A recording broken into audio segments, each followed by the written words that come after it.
Welcome to Beyond the Games, your daily insight into Guernsey 2023. Proudly sponsored by SG Kleinwort Hambros Bank Limited, Guernsey branch and Jersey branch.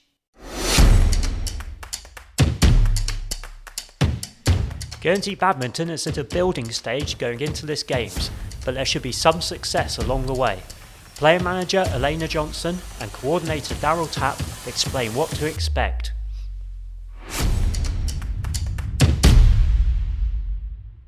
You've got some real top athletes coming over to play, so it showcases the sport and our elite players. And if that goes in any way to encouraging new people to play, that's very beneficial to the club as a whole, because we're a minority sport on the island, and the more kids we can attract and retain, the better. And this is just showcasing how good the sport can really be. That's what I'd say. Yeah, I think from a player's point of view, having played in a home games before, a very long time ago, it's an amazing experience as players, and it's really motivating, and I think getting to play in front of friends and family is something that drives people to want to continue and push on. It's interesting, I was chatting to Ross Yates yesterday, who's come back into swimming because it's a home games. Yeah. You know, I mean, it's got to be a drive to keep you playing longer as well. Yeah, for me certainly, I probably would have had a break certainly after the Commonwealth Games had it not been for a home island games. I think if the Games was anywhere else, I possibly wouldn't have been playing this time. Been doing it for sort of like over 20 years, so it is quite a big commitment and a lot of hard work. So I think definitely there'll be a big break for me after this. Possibly last Games, who knows? For anyone turning up down to badminton to watch for the first time, what can they expect? Well, there's going to be some pretty intense activity. It's full on. It starts on Sunday morning with the team events, goes through to Monday night team finals, and that'll be a late night finish for everybody. Then we get into all the individual events, the singles, the doubles and the mixed, through to finals on Friday. The courts will look considerably different. We'll have mats laid down on the courts. We've got an admin area, we've got bleacher seating. I think the atmosphere is going to be fantastic. And badminton as a sport to watch live in person, it's different to watching on TV, isn't it? I think they'll be quite surprised at the pace of the shuttle. I think for people that don't know anything about badminton, they don't appreciate the speed that is played at a top level. It is the fastest racket sport in the world, so it will be surprising for people, I think, if they come along and have a watch.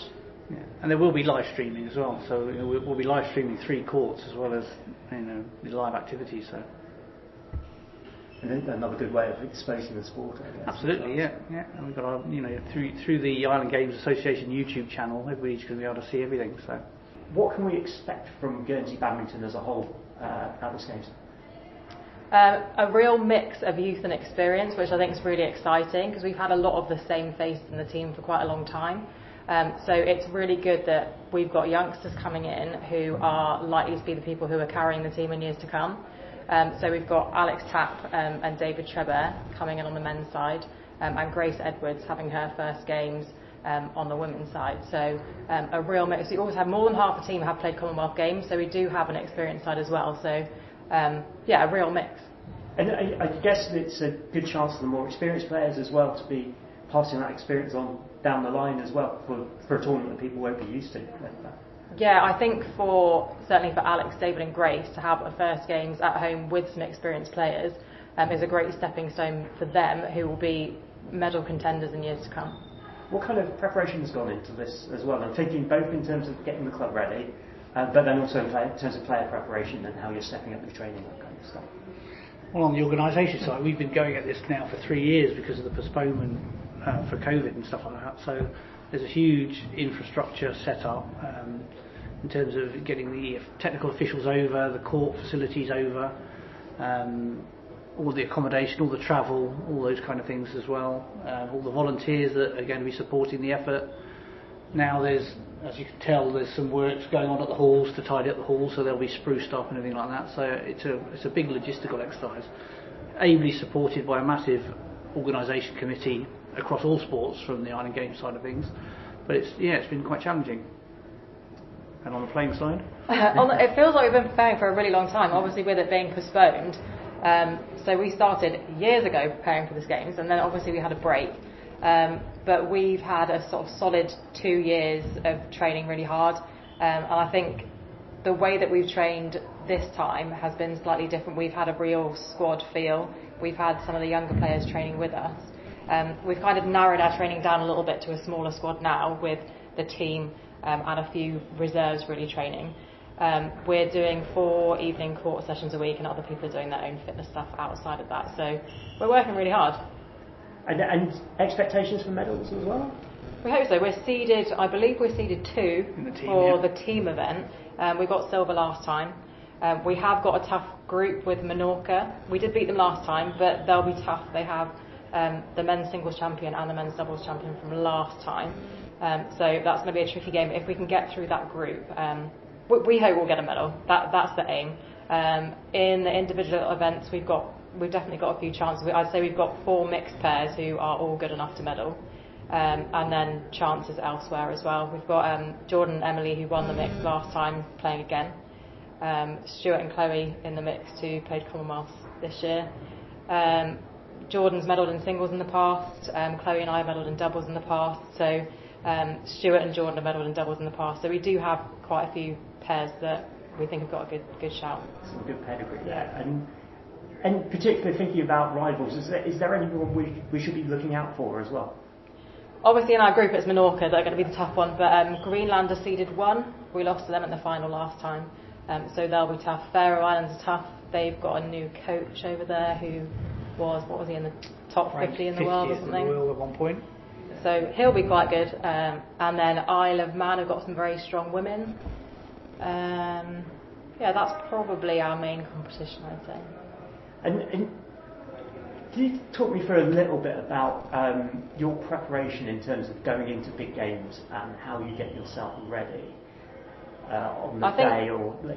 I think here it's kind of easier to prepare. I think being at home in front of friends and family, like I said before, it's like additional motivation. So it makes the preparation, like you have that adrenaline like naturally. But do you mean into like long term or just on the day? Like on the day. So it'll just be like a bit of cardio, getting the heart rate up, bit of stretching, and then just moving around quickly, like trying to get the feet moving as quickly as possible. And how much of a mental game is at play here as well? This is a massively mental game, isn't it? Oh, huge. It's if very you succumb to the psychological. pressure, you can do all sorts of silly things that make it easy for the opponents to beat you. So being calm under pressure is a key attribute, without a doubt. Serving, for example, if your serving technique goes because of pressure, then the opposition are going to win the point every time. So the top level players, if you watched the top level players recently, there's a lot of like vocals, so they're just shouting after every rally that they win. I find that it psychologically is a massive thing, that if you've lost a point, you're like a little bit down on yourself already. To have that other team like shouting, it's quite nerve-wracking. I mean, I guess we would be building the crowd on top of that as well.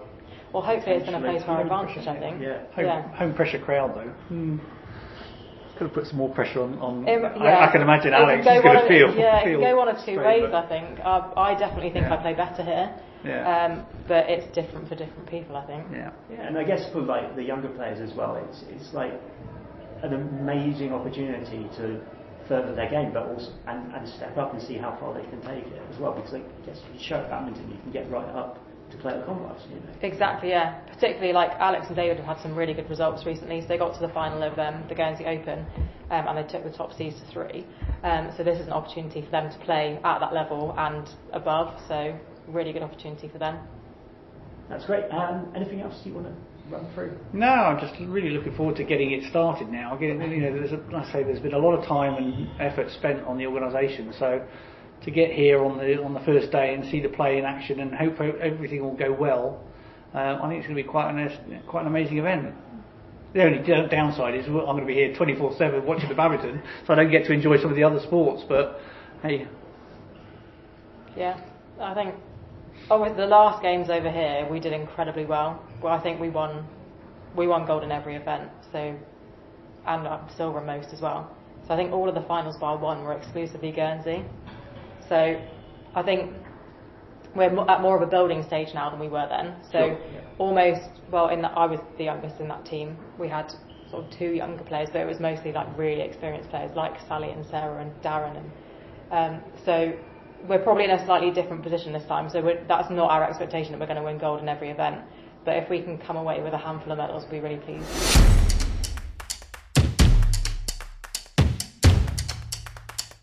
Beyond the Games, proudly sponsored by SG Kleinwort Hambros Bank Limited, Guernsey branch and Jersey branch.